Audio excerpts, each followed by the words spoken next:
कोई भी अपराध होने के बाद जब किसी आरोपी व्यक्ति को गिरफ्तार किया जाता है तो ये एक प्रोसेस होता है न्याय दिलाने का।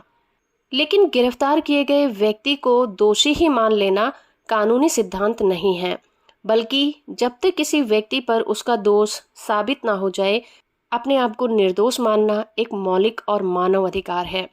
केरल हाई कोर्ट के पास कुछ इसी तरह का मामला आया।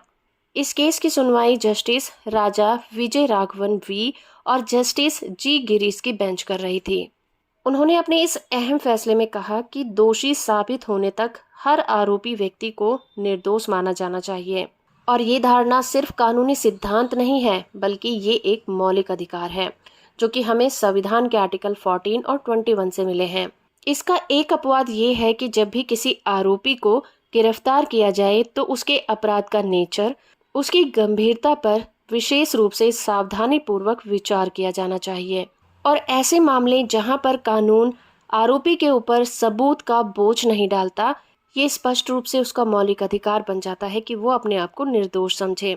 केवल कुछ ही कंडीशन ऐसी होती हैं जहां पर सबूत का बोझ अभियुक्त के ऊपर होता है। मामले की बात करें तो यहाँ पर 3 आरोपी हैं और तीनों को सेशन कोर्ट ने आईपीसी के सेक्शन 324, जो कि खतरनाक हथियारों को रखने के लिए और चोट पहुंचाने के लिए होती है, और आईपीसी का सेक्शन 341, इसके अलावा सेक्शन 302 हत्या की सजा के लिए और सेक्शन 34 के तहत उन पर दोष सिद्ध हो गया था और उन्हें सजा सुनाई गई थी। इसी फैसले को उन्होंने हाई कोर्ट में चुनौती दी थी। सेशन कोर्ट ने ट्रायल के दौरान पाया कि आरोपियों ने चाकू से चोटें पहुंचाई थी, जिससे विक्टिम की मौत हो गई।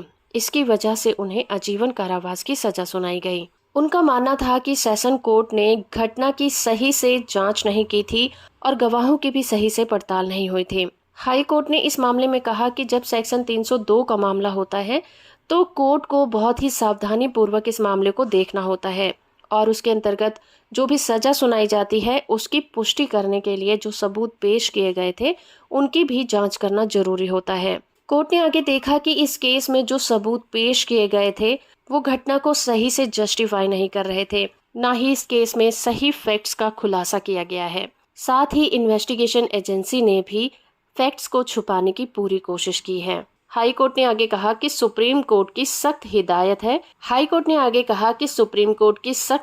है कि किसी भी जांच एजेंसी का ये कर्तव्य होना चाहिए कि वो अभियोजन पक्ष को मजबूत ना करे, बल्कि सच्चाई को उजागर करे। जो सही फैक्ट है उन्हीं को सामने लेकर आए, ना कि सबूतों के साथ छेड़छाड़ करे। इसलिए केरल हाई कोर्ट ने अपना फैसला सुनाया कि अभियोजन पक्ष अपना मामला सही तरीके से कोर्ट में पेश करे और साथ ही उन्होंने आरोपियों की सजा को रद्द कर दिया।